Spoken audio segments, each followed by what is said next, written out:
Okie dokie. A podcast for those addicted to the study of Scripture. Welcome, fellow addicts. This is your safe place to OD. Samuel!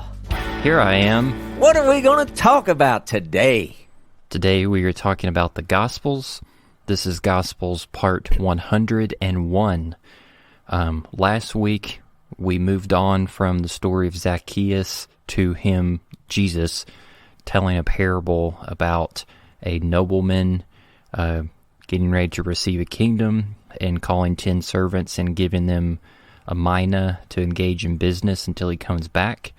And we hashed out how the engaging in business, how you interact and treat the mina or minas that have been given to you are how we respond to Torah and the instruction that's supposed to lead to good works and good deeds for the redemption of the world in our life. And that king, that nobleman, is going to come back and going to judge the servants according to how they used their minas or their life or their deeds. And that for some, it's going to be an opportunity to receive more than what was given to them, and they get the invitation to get to rule and reign with that king. And then for others that chose to live in fear and maybe complacency or self-degradation, that they're not capable of participating and fulfilling out these businesses and dealing with the minas, like it's going to be taken away from you. Like you're not going to get to participate in the things that come. And that was some heavy stuff. And good news, guys, it's going to get heavier here at the beginning of this episode. So. Yeah, we picked a really weird spot to end the episode. There's just one tiny bit left of that parable, the big ending, and it's, not all good news. So that's okay, though. We'll start with that, and then we get to move on to some other things. Do you have anything before we start, Samuel?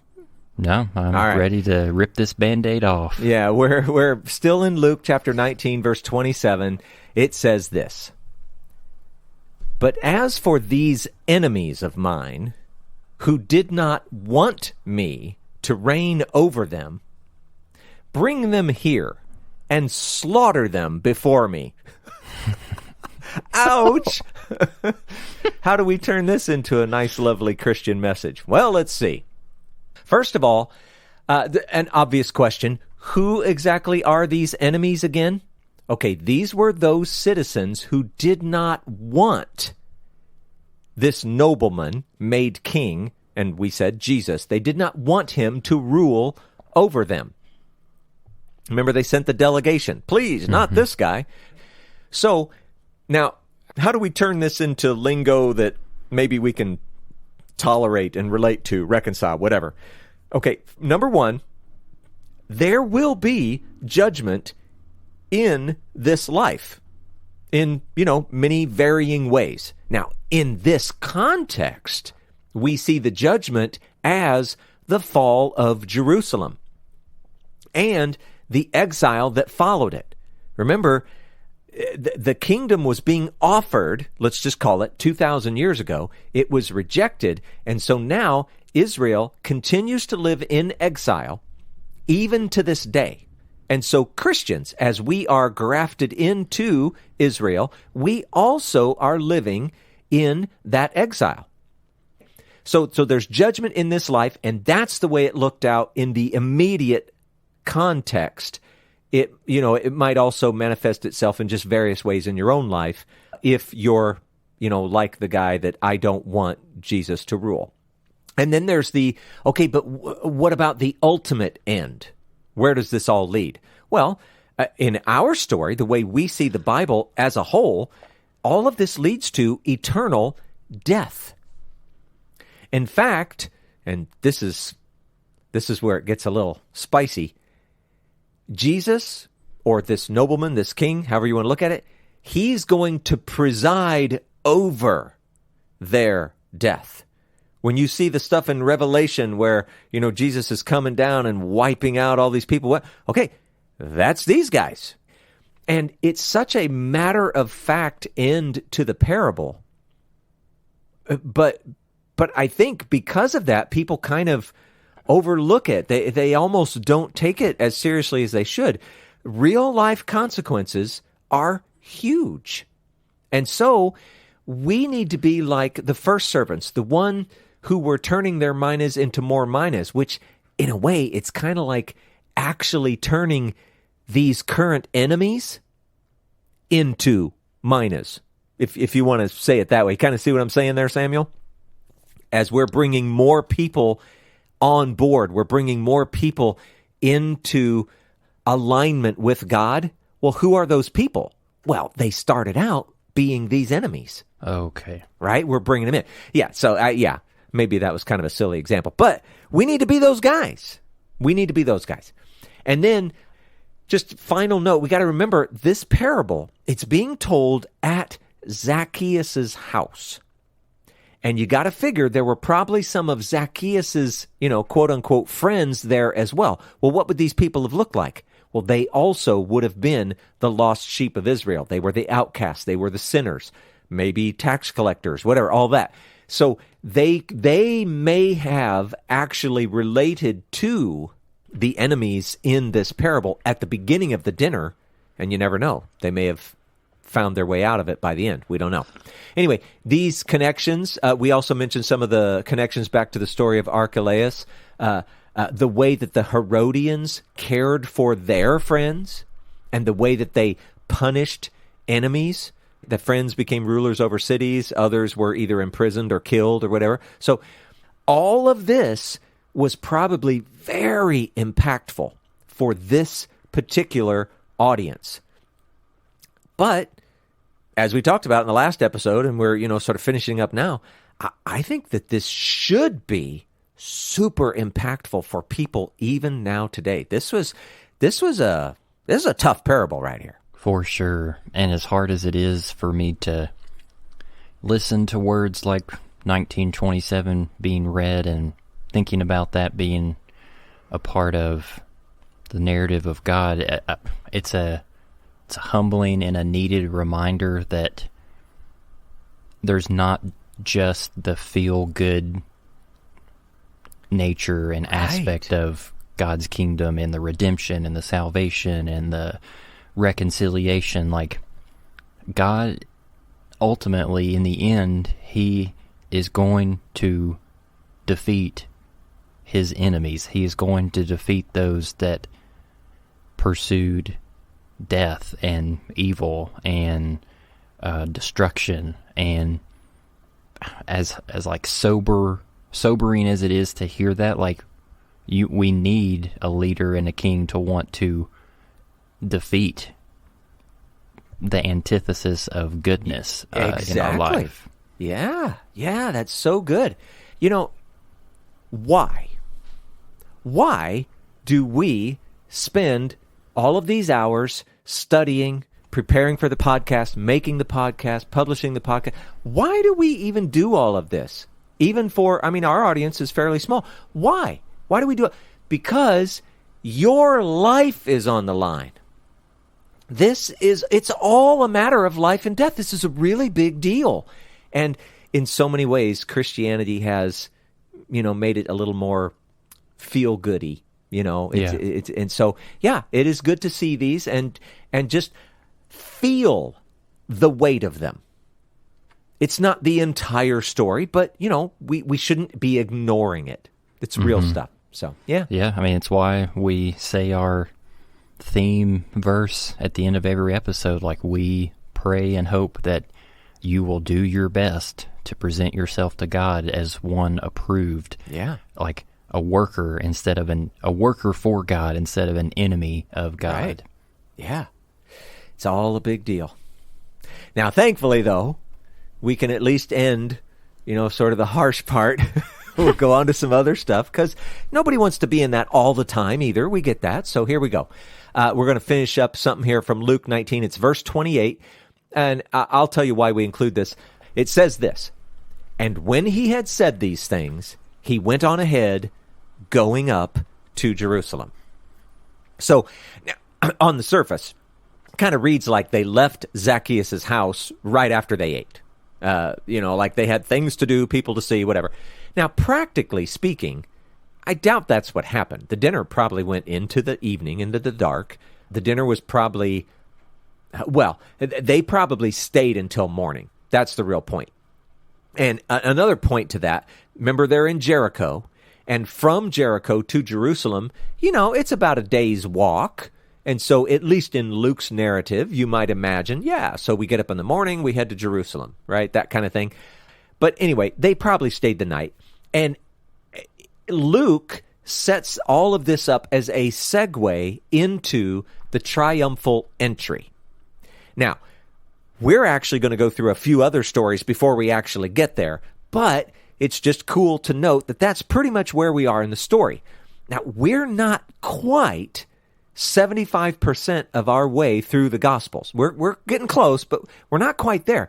And it's amazing to think that the remainder of the Gospels are going to cover, basically his last week on earth as an ordinary human. And okay, he wasn't quite an ordinary human, but you know what we mean, at least by now. So anyway, that's kind of wrapping that up. Anything, Samuel? Nope, let's head to the next section. All right, so here we are. We're going to move over to the book of John, so put on your seatbelts. That's always kind of weird. We are moving over to John chapter 11. We're going to be reading verses 55 through 57. It says this. Now, the Passover of the Jews was at hand, and many went up from the country to Jerusalem before the Passover to purify themselves. They were looking for Jesus and saying to one another as they stood in the temple, "What do you think? That he will not come to the feast at all?" Now, the chief priests and the Pharisees had given orders that if anyone knew where he was, he should let them know so that they might arrest him. Okay, so Luke sets us up for, hey, they're going to Jerusalem. We're going to see the triumphal entry. John is going to give us a little bit in between. And he's leading up to Passover, but, he's got a little more to tell. So he tells us that the Passover's near, and then he lets us in on a little bit of a cultural detail.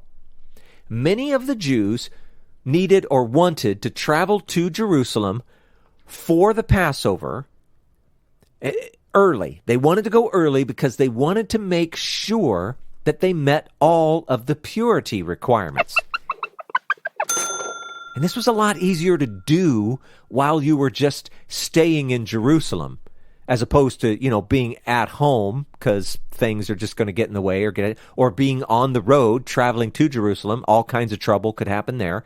So they wanted to be in Jerusalem, have time to go through all the purity rituals and know that they're good for the Passover feast. Just as an example, Samuel, why don't you read from 2 Chronicles chapter 30, verse 17, get us a little picture in our head. For there were many in the assembly who had not consecrated themselves. Therefore the Levites had to slaughter the Passover lamb for everyone who was not clean, to consecrate it to the Lord. Yeah, they didn't want to be those guys. They didn't want the Levites to have to slaughter the Passover lamb for them. And by the way, you couldn't actually eat of the lamb itself. You could participate in other ways, but you couldn't eat of the lamb itself if you weren't pure. So there's a lot to this. Now, okay, again, what you just read, not the greatest example because these were the people who weren't doing everything correctly. But it shows, I think, kind of an also cool image that people forget. You had to slaughter your own animal. At least that's the way it was supposed to work. The priest wasn't supposed to do it for you. So to slaughter your own animal, you needed to be ritually clean to do that. And, as we mentioned, to eat the meal.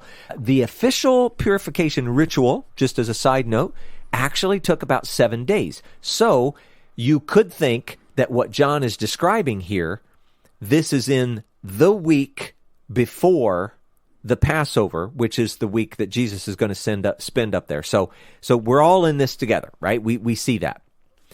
And then John gives us a couple bits of info just to kind of set the scene. We've got many people who are coming early, and while they're here, they're looking for this Jesus guy. And for what it's worth, just generally in Judaism, in Israel at this time, they had an expectation. They expected the Messiah to arrive as this conquering king at Passover time. So we've got kind of this perfect storm of expectation and, all of these things happening.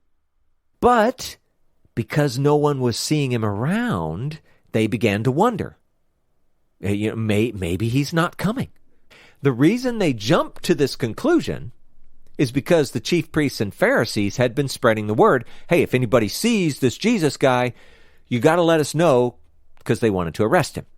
In fact, they'd ordered anyone and everyone. They were supposed to snitch, inform, tattle, squeal, rat, sing like a canary if they knew where he was.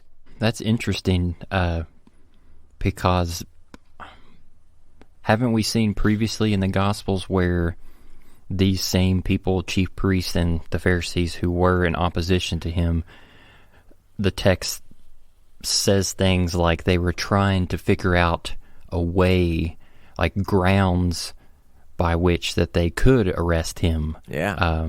And in this verse, it just seems like they're throwing that out the window. They're just like it doesn't even provide reasoning for why they're arresting him. They just want him found, so that they could. So the severity of Jesus's fate is getting more heightened as we get to this last week. Yeah, and I think from their perspective, the chief priests and the Pharisees, whatever, Sadducees, I think they're feeling the pressure because he's having more and more success. He has more and more followers.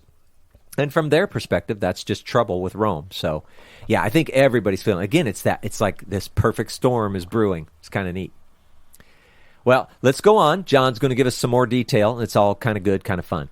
We're moving on to John chapter 12. We're going to read verses 1 through 8. So a little bit long. Hang with me here.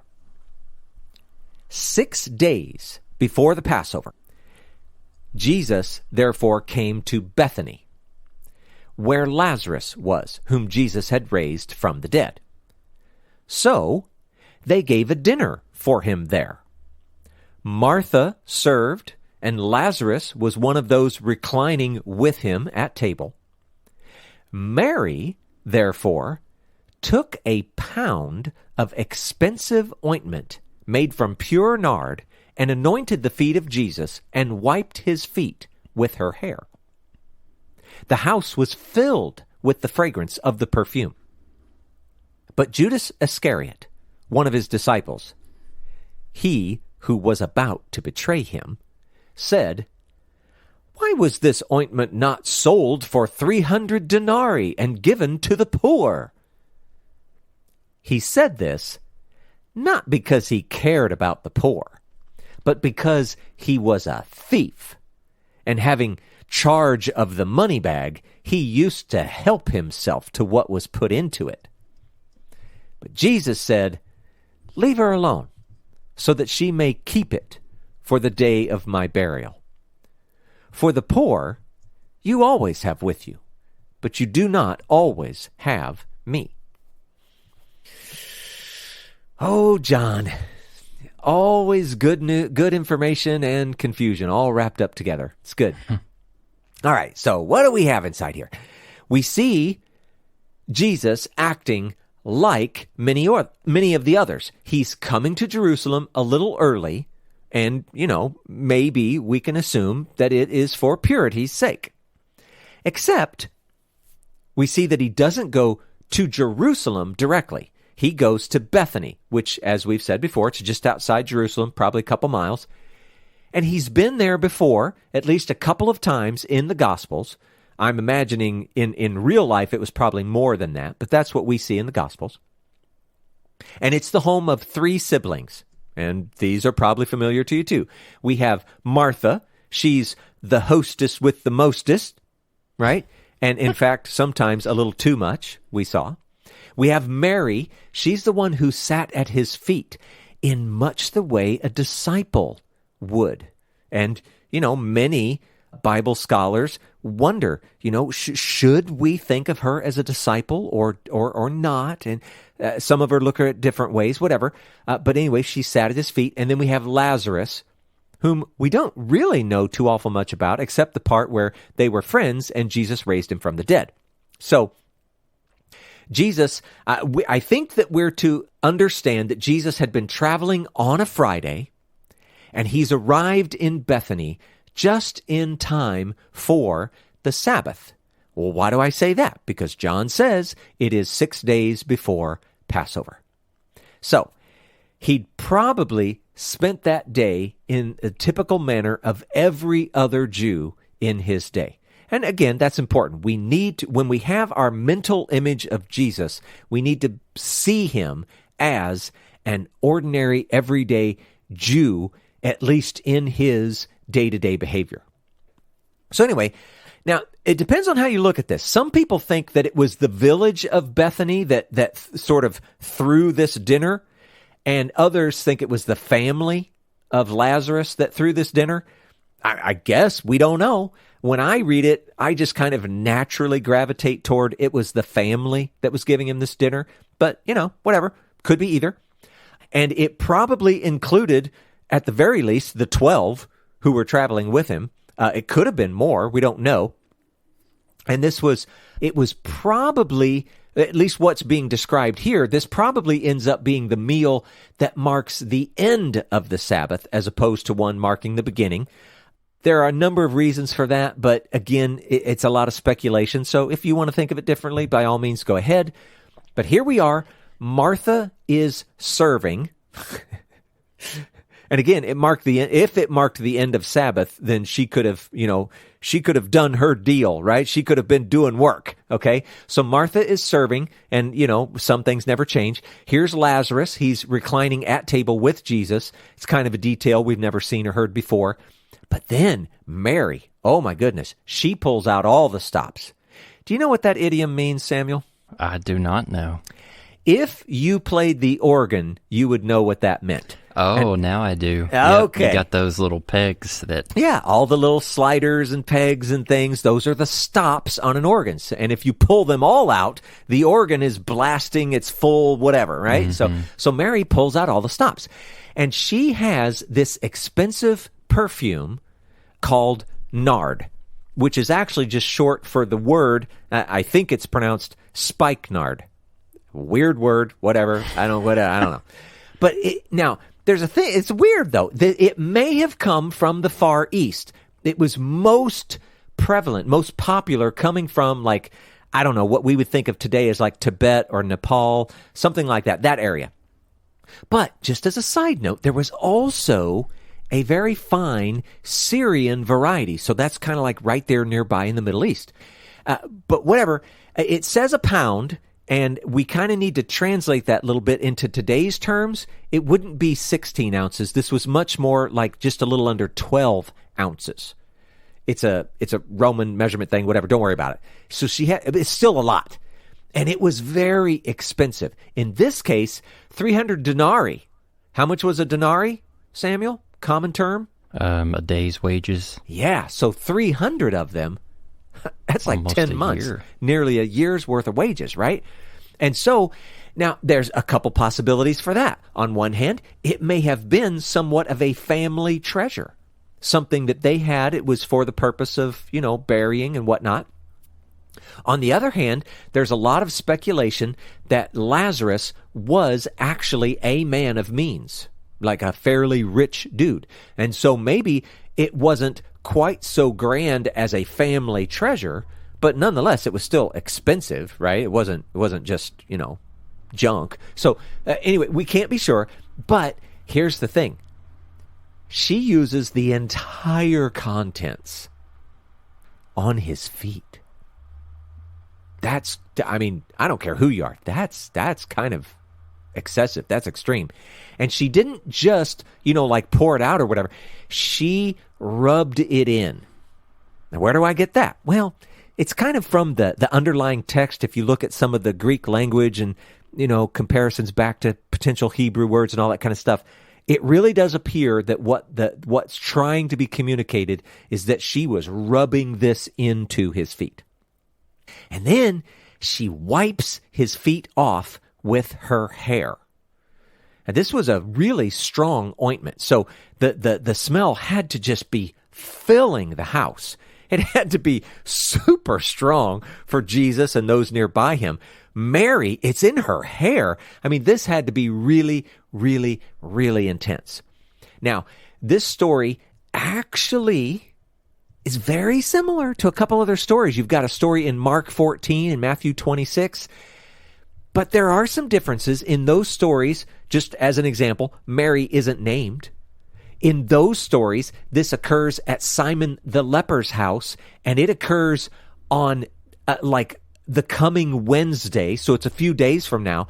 So we don't really know what's going on here. John may be combining or mixing some stories up. This could be a separate story, although it's, boy, that's weird that you'd have two of these instances. So I don't know. The whole thing's a little bit weird. We think they're the same story, and John is probably doing the mixture, but whatever. We can't be sure. But what Mary was doing, okay, this was just a loving, intimate, extravagant thing to do. And as John's telling us, Judas Iscariot, he does not like it. He complains that this is all just a bunch of waste. I mean, it's nearly a year's wages. Why, it could have been very helpful for the poor. Which, I mean, it sounds like a good argument on the face, right, Samuel? Mm-hmm. But John kind of lets us in on the real story. Judas didn't really care about the poor. And this is the first we're hearing like this bad stuff about Judas, right? He says that Judas just wanted the money to be in the money bag so that he could steal from it.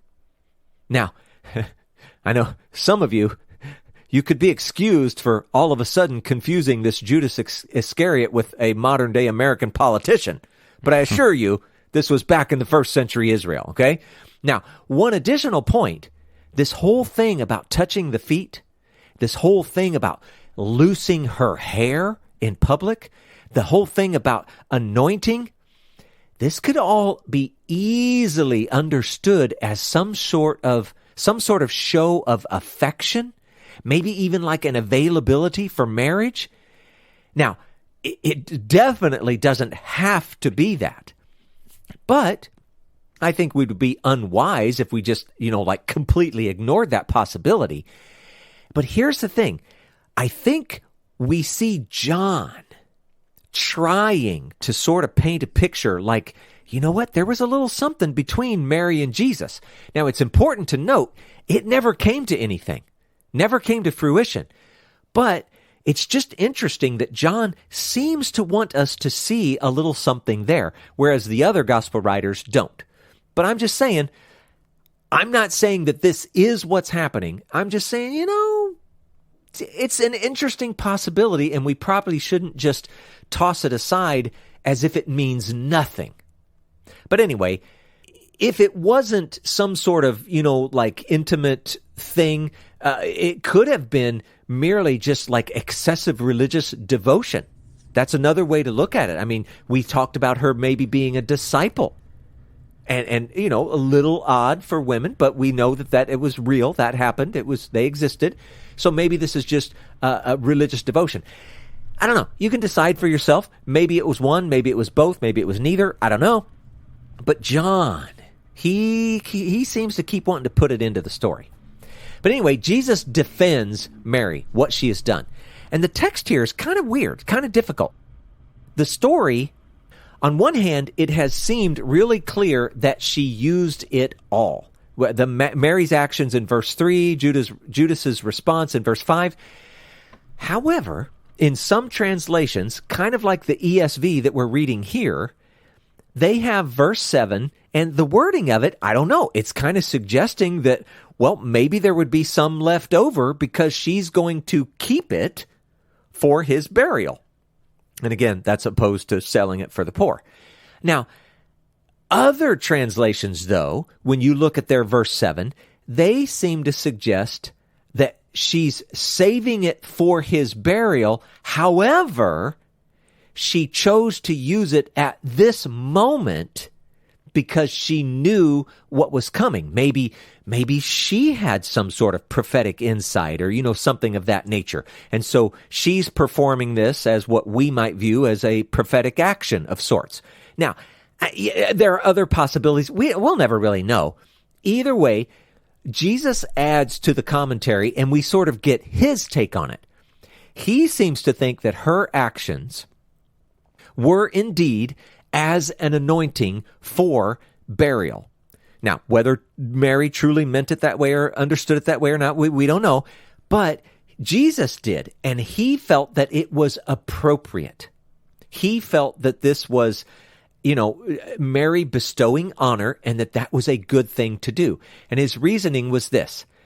You're going to have the poor always and forever. They're just always going to be around. And they're always going to need help. And it's not denying in any way that is a really important thing. It's a part of all of us imaging God. It's foundational. It's undeniable. However, it is also good to give honor where honor is due. And I don't know, it depends on how far you want to take it. Some might look at that and go, well, geez, in a way, Judas was right. You're kind of robbing the poor, to do this extravagant thing. Well, maybe, but however you want to see it, Jesus is approving it. So you need to somehow reconcile that within yourself that this is okay. Now, whether Judas's argument was sincere or not, we have to acknowledge it was a good argument, but occasional, lavish expenditure on the deserving, those who deserve it, is in some sense justified by a continuous expenditure on the real necessities of the poor. And what I'm saying here is you don't want to replace your spending on the poor with only spending on the extravagant. That's not the point at all. It's saying as long as there is a continual expenditure on the real necessities of the poor, as long as that's the norm, then this occasional lavish thing might actually not just be okay, but it might actually be good.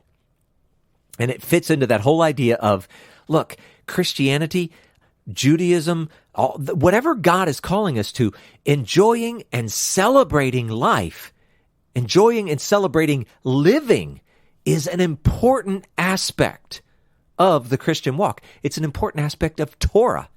If you were to live in utter self-denial in every place and at all times, you're doing it wrong. And so we kind of see, this little episode, this little event as Jesus, I guess, acknowledging and endorsing all of that. Mm-hmm. Totally. This is a really cool section of the Gospels, and I'm really glad that you brought up this thing that John seems like he's continuing to place in his account of Jesus' life with this potential dynamic between Jesus and Mary. And I think another reason that we shouldn't discount it is that it can allow us to see the faithfulness of Jesus even more by denying that possibility in his life. Like, it could have been seen to him as a potential temptation, like, man, like, I have this role as the Messiah, this duty to sacrifice myself for Israel and ultimately the whole world, but like, there's a part of me that like wants to be a normal Jewish man in the first century and like have a partner and a relationship and maybe a family one day. Like, he had to deny those things as well. So I don't know. I think that's a really cool element to Jesus' story that people don't explore, that adds to the nuance of what he accomplished. Yeah, he was human. Yeah, it's a really good point, Samuel. Now, to be fair, some people in history have taken it too far. Oh, for sure. Yeah, they've made it seem like Jesus and Mary actually did have a thing going on and all that. It's kind of silly. There's nothing in the scriptures or history or anything to show that. But yeah, it does. It's a reminder yet again of his humanity and his willingness to elevate God's will above his own. And it's a cool picture. Cool picture. Mm-hmm. Yeah. And one last thing before we move on, I have been wrestling a lot with the textual differences between the Matthew 26 and the Mark 14 version compared to this account here in John 12. And maybe I'm reading into the text too much, but another way that it could work out that those two passages are also the exact same story as here in John 12 is, if we look back in John 12, verse 1, it says, Jesus therefore came to Bethany where Lazarus was. And I looked at the Greek for was, and it just says to be, to exist, to happen, to be present. So, I mean, in some ways you could read that and say that John is just saying, like, Jesus was in Bethany, that's the place where Lazarus lived, where he was, but maybe the dinner happened at Simon the leper's house. Like, I mean, it kind of sounds confusing why Mary and Martha would pack everything up, since they're so connected to Lazarus, and go to someone else's house for the Sabbath meal.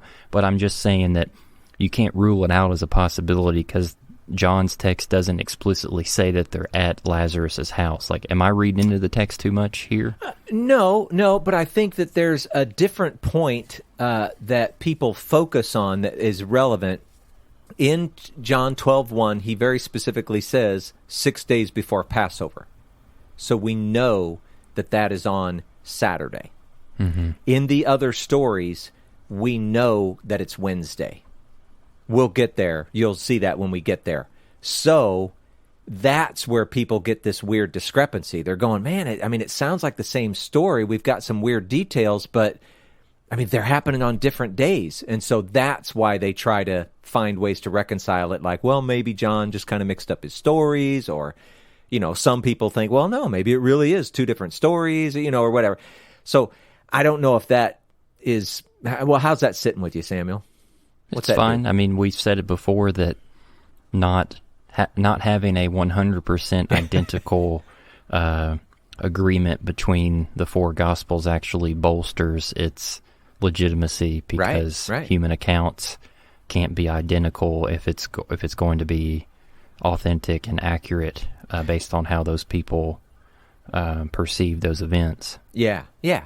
So I kind of get where you were headed with your point, and sure. That's also very interesting thinking, whatever.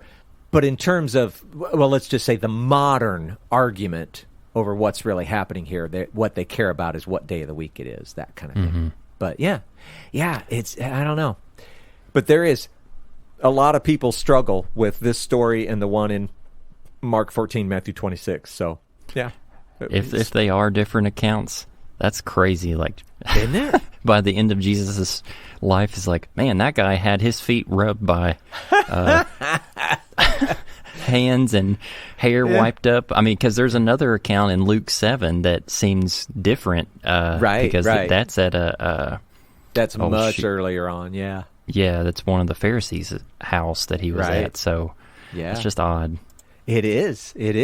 And, again, it's really difficult for us to relate to from a cultural standpoint. It's all very different then. And, who knows? Maybe it was just so much more common back then than we can understand and imagine. Maybe it's not as weird as it seems. I don't know. Yeah, that's a good point. But yeah, I totally get you. That's a lot of perfume and feet rubbing. So anyway, anything else before we go on? No, I've extended my boundary. Okay. Well, let's continue with John. Let's see what else he's got to say. John chapter 12, verses 9 through 11.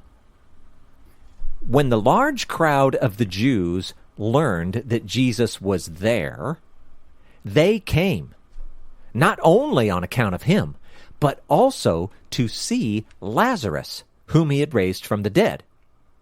So the chief priests made plans to put Lazarus to death as well, because on account of him, many of the Jews were going away and believing in Jesus.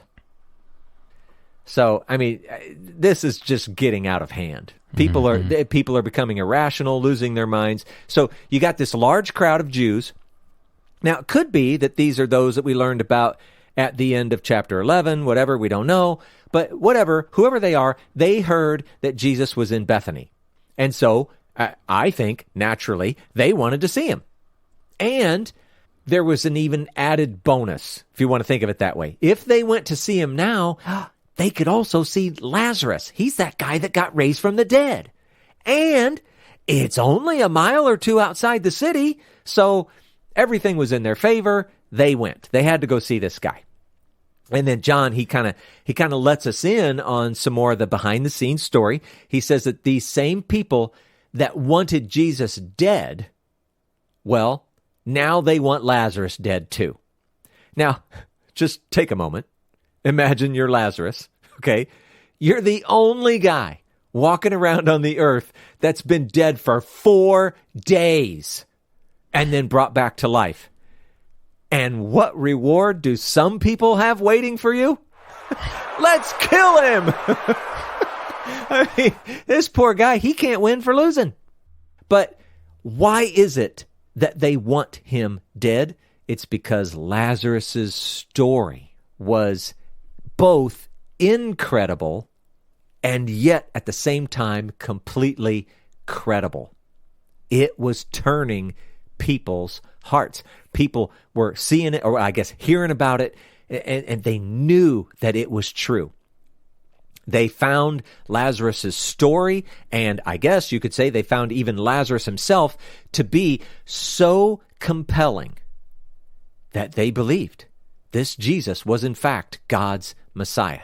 And so, in the chief priest's eyes, well, if we're going to eliminate Jesus, we may as well eliminate this guy too. Everything that's turning people's heads, we got to get rid of it. So, this took me back while I was studying, and I just think this is so amazing. It's like I'm sitting here, and in my mind, what goes through my mind is, see, the parable of the rich man and Lazarus, that's back in Luke 16, verses 19 to 31, it's actually true. They weren't listening to Moses, they weren't listening to the prophets, and they weren't believing when there was an actual man that had come back from the dead. And oh, by the way, in the parable, the guy's name was Lazarus, and the real guy that Jesus raised from the dead after 4 days, his name was Lazarus too. And it's just like, oh my gosh, these guys are getting the truth, the facts, the reality just shoved in their face, and they are denying it. In fact, they're getting their back up against it. They didn't want it. It's amazing.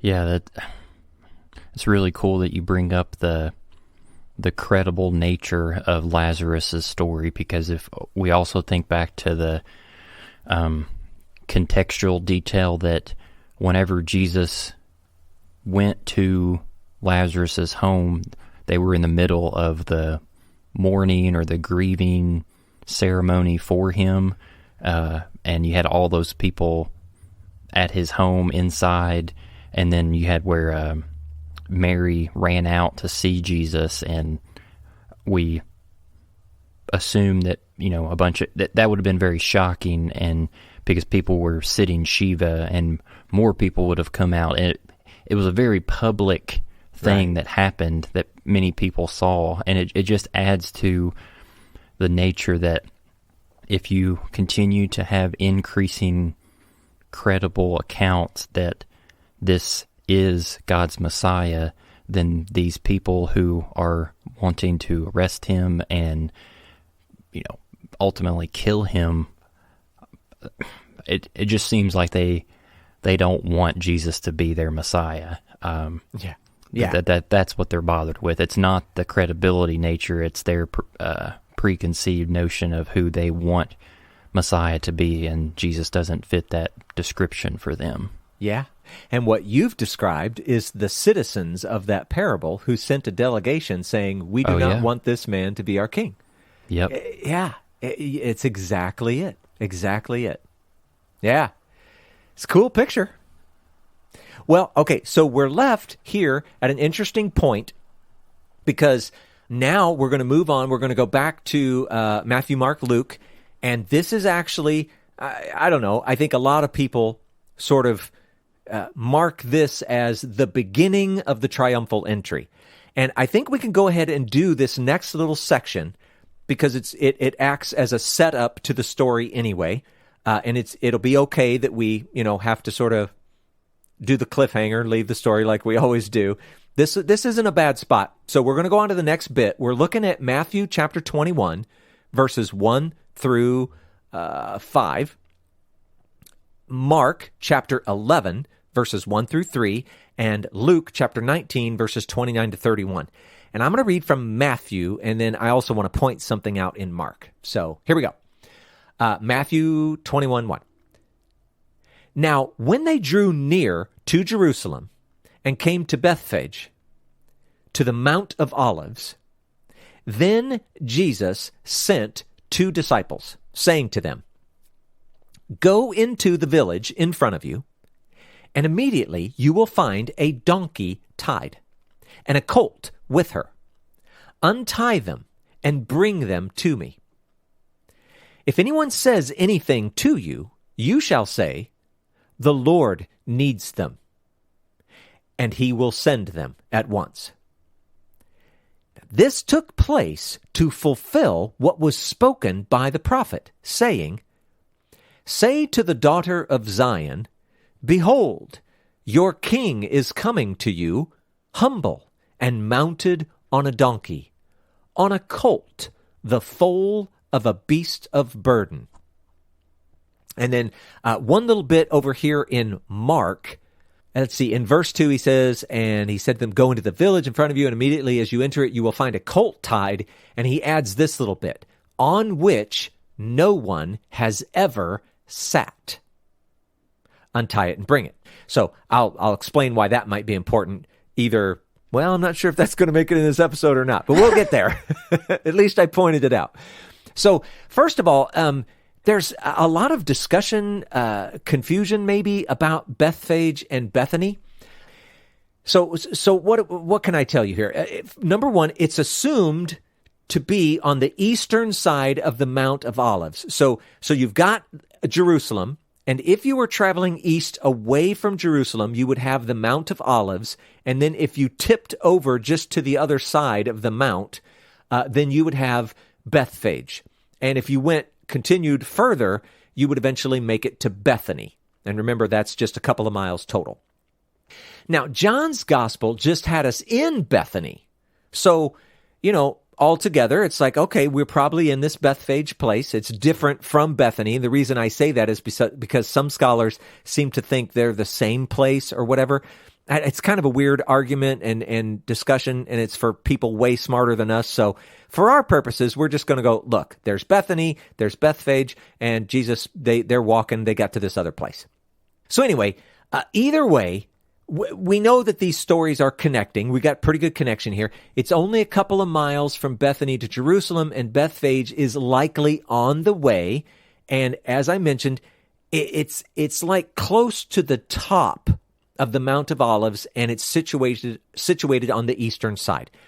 So as they're getting close to this village, Jesus sends 2 disciples on a mission, which makes them apostles yet again. The basic mission is this: hey, go get me a donkey colt. But Jesus gives them some really good detail. It's kind of cool. He says, hey, I want you to go to this village, and as soon as you enter it, you're going to find a donkey and her colt.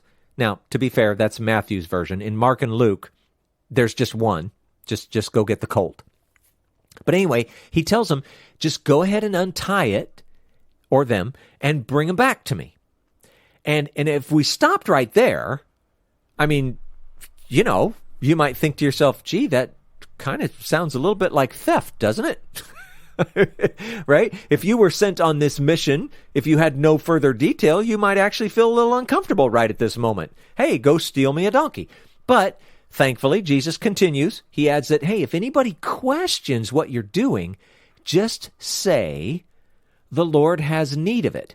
Now, that's in Matthew. If we went in Mark, it says, the Lord has need of it and will send it back here immediately. So it's like, no, I'm not stealing it. I'm just borrowing it. And just so you know, it's because the Lord has need of it. And so he's telling him, just do that and the questioner will be satisfied. And again, at least now we're on terms of borrowing, so you probably feel a little better as the guy going on the mission. And you might even start to feel like at this point, okay, this is a God thing, right? I mean, okay, you're sending me to do something. God's got this all in control. So you're feeling a lot better. So Matthew adds in his normal style this thing about this was done to fulfill prophecy. If you were trying to count, you would recognize that this was number 9 of the 10 times that Matthew does such a thing. But in this case, he refers to the prophet, and in this case, he means specifically Zechariah.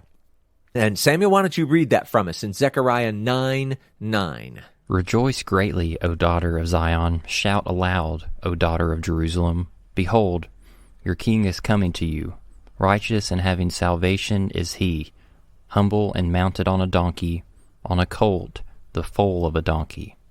Okay. I'm guessing you can hear the obvious connection between the two.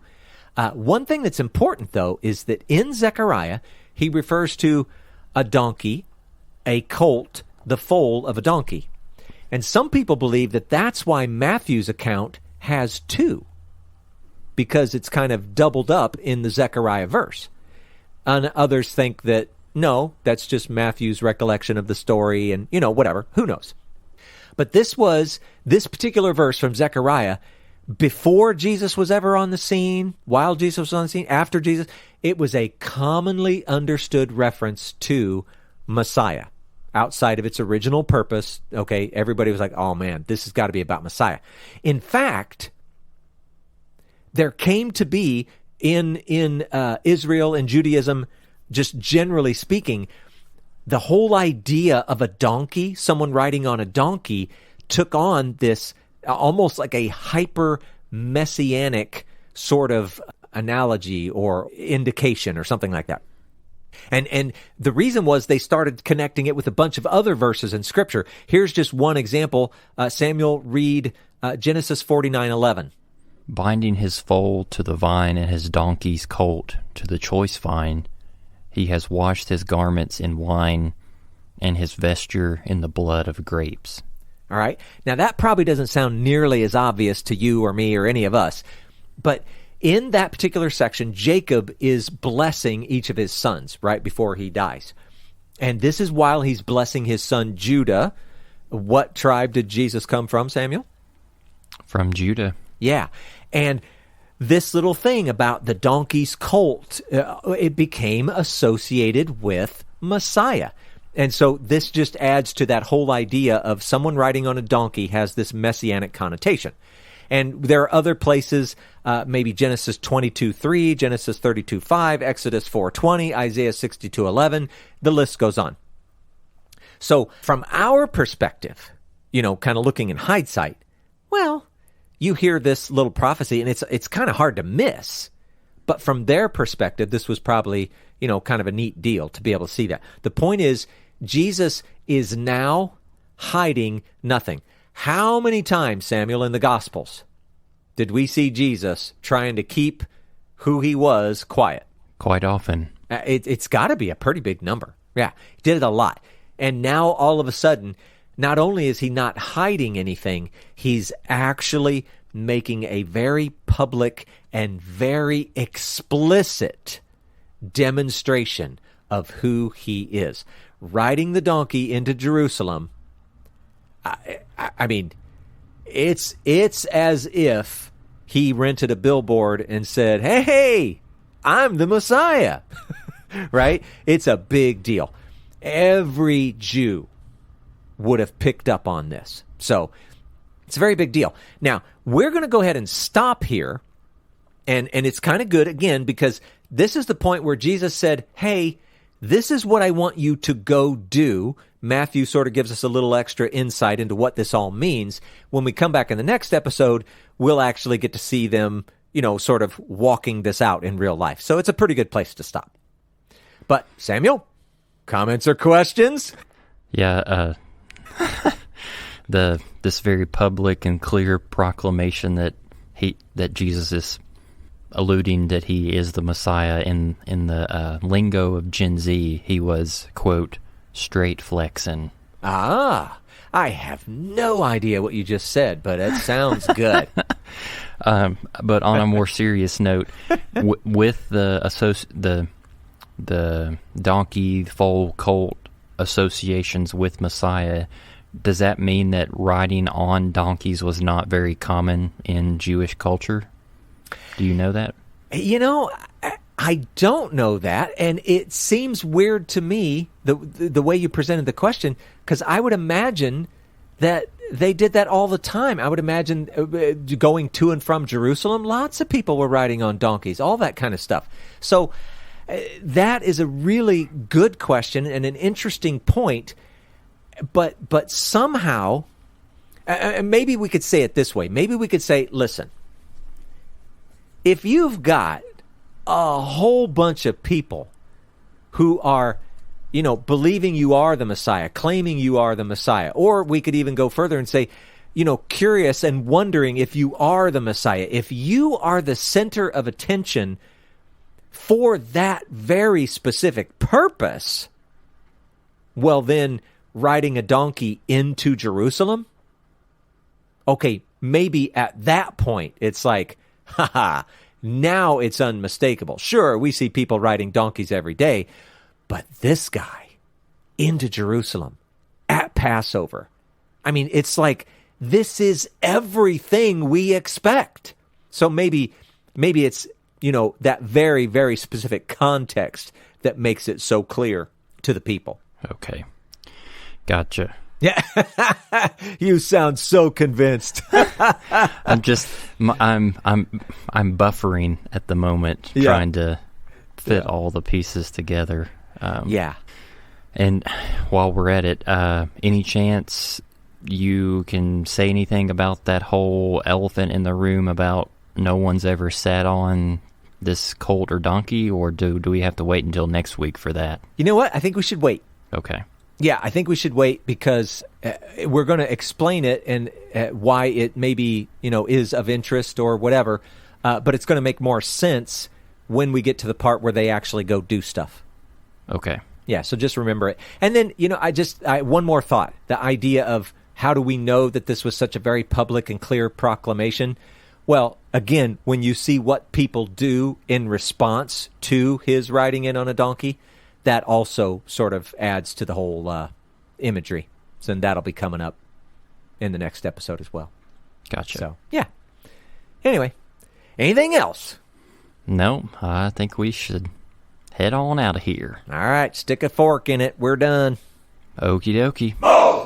Thanks for listening to the Okie Dokie Most podcast. Don't forget to subscribe. Be sure to leave us ratings and reviews. And you can find out more information about us and the podcast at www.okidokimos.com. And if you'd like to get a hold of us, please send us an email at okidokimos@gmail.com. And until next time, we pray that you will do your best to present yourself to God as one approved, a worker who has no need to be ashamed, rightly handling the word of truth. We'll talk to you again soon.